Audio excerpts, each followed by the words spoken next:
Hello guys, welcome back to the channel. In this today's video, I'm going to show you how to get innocent bear hat in Heartopia latest update.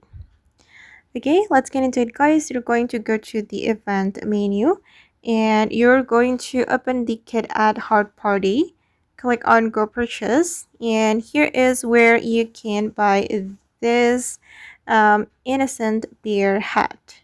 And it costs 200 Moonlight Crystals, and you will get this item. You can also buy another item guys, or you can buy the set.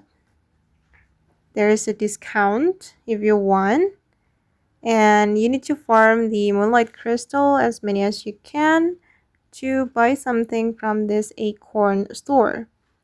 And to get free Moonlight Crystal, you can go to the guild sign in for the day 1 and day 3, day 6 and day 5 to get the Moonlight Crystal for free.